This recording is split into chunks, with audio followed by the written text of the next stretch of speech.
Welcome to Brains on Games. I'm Dr. Brian McDonald, and today, well, it's kind of a special episode this time because I was able to set up a Zoom meeting with the head of the digital division over at North Star Games. North Star Games has designed a fantastic game that was recently featured in Nature magazine as a great example of how to help students learn about evolution. The game is called Evolution, and what's perfect for this time when we're all sort of locked down in our own homes and we can't get together to play games with our friends or in groups to play board games is that there is a digital edition of Evolution. So you can play on a tablet or on your phone with your friends online. And it's I would say, a very faithful translation of the game from the tabletop to the tablet. Evolution is a game about adaptation. So players sit around a watering hole and they're developing species that have to adapt to changing conditions as the game moves forward. Why don't we take a look and then we'll talk with Scott Rencher from North Star Games. So this is the environment in which you're going to be playing. This is the watering hole, and here's the first round. This little dinosaur that's over here on the left is the first player token. So that shows who's going to be taking the first action each turn. So the first thing you do on your turn in a game of Evolution is you place a card into the watering hole. That's going to represent how much food is available on that turn. So you see that there are some numbers here. They're highlighted.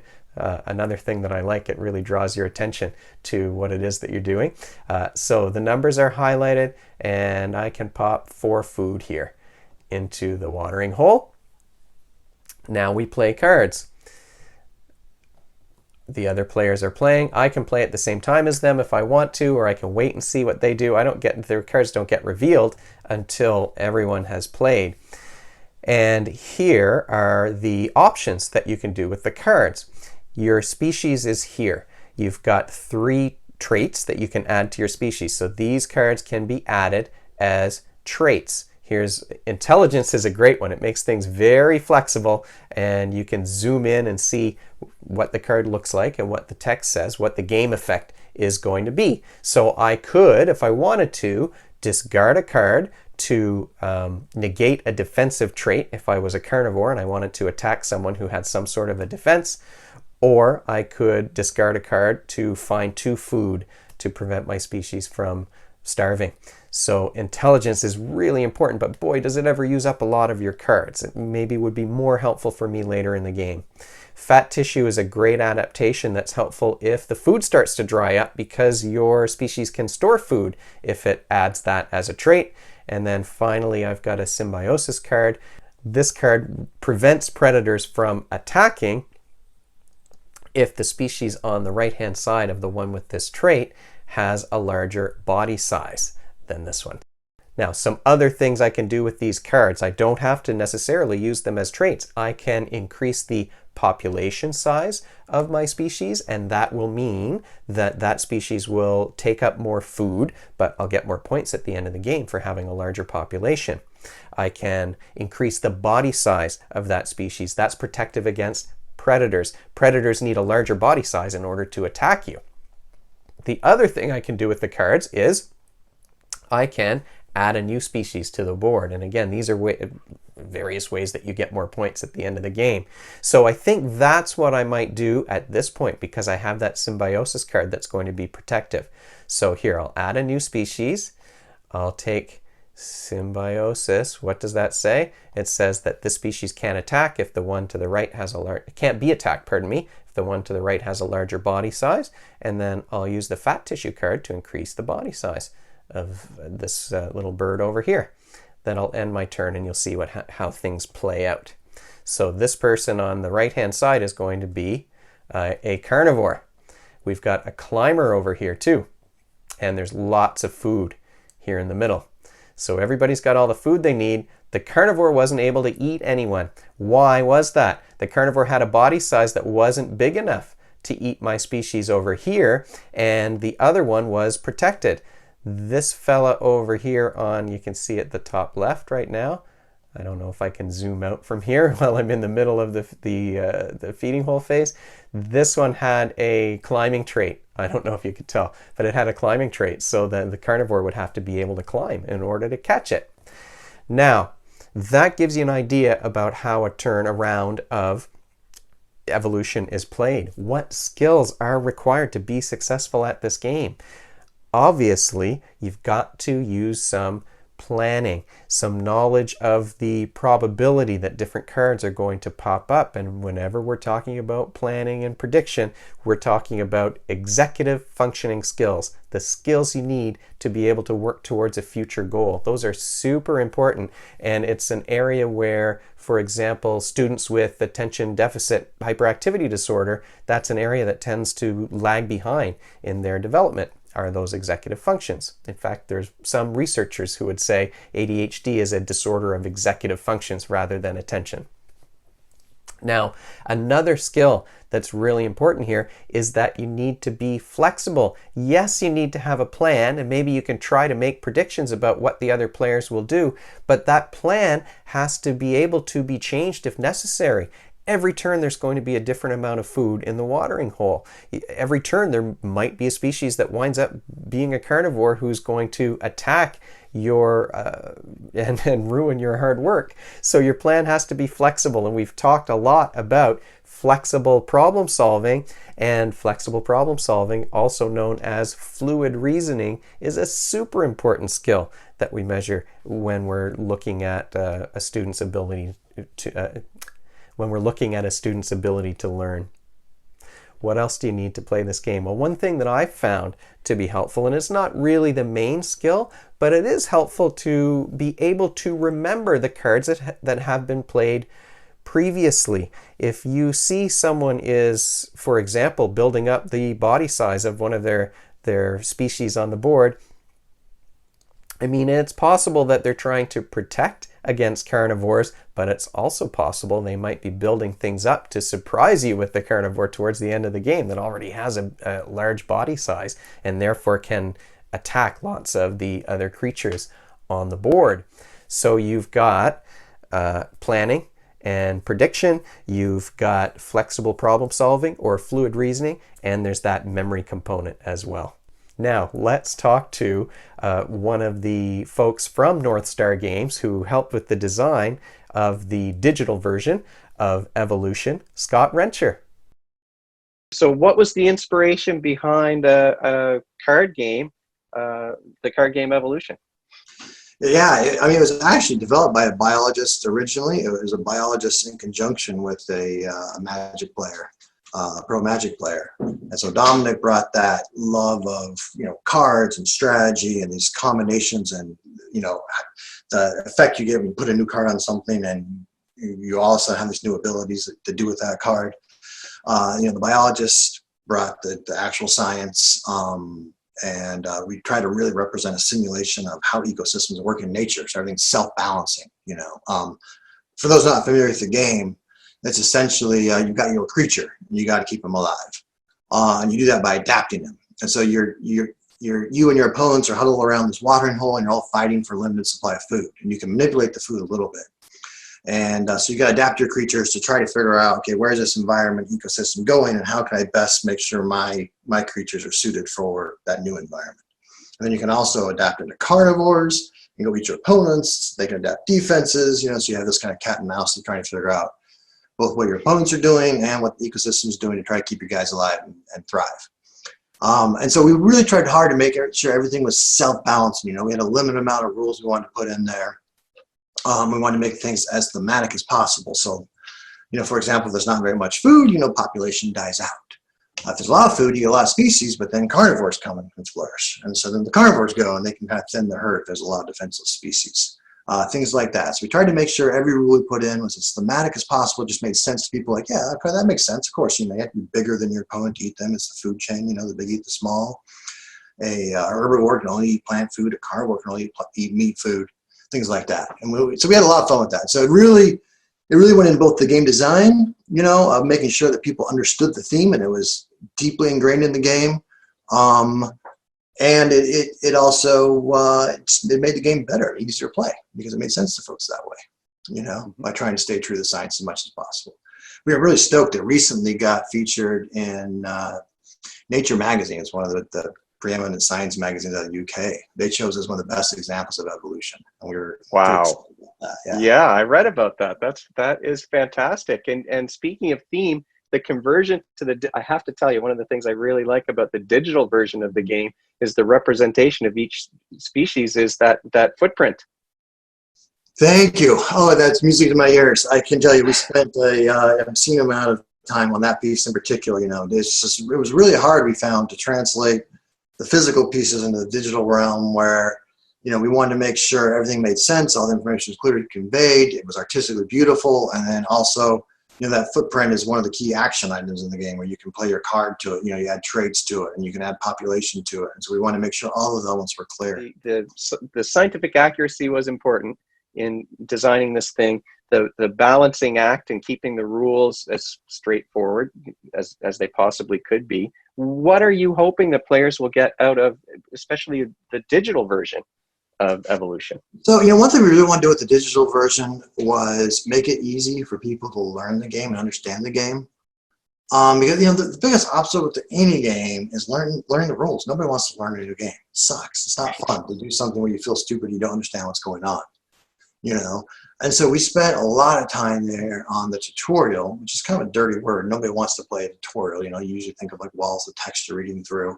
We tried as much as we could to make it a learn by playing. So, as soon as you come into it, it's like your creature's hungry. Feed him. Okay, but take a food from the watering hole. Oh, okay, here's your opponent. And then they come into the game. And, oh, your guy just starved because he ate the food first. Let's adapt. And you learn how to adapt and take food faster. And then you can evolve into a carnivore.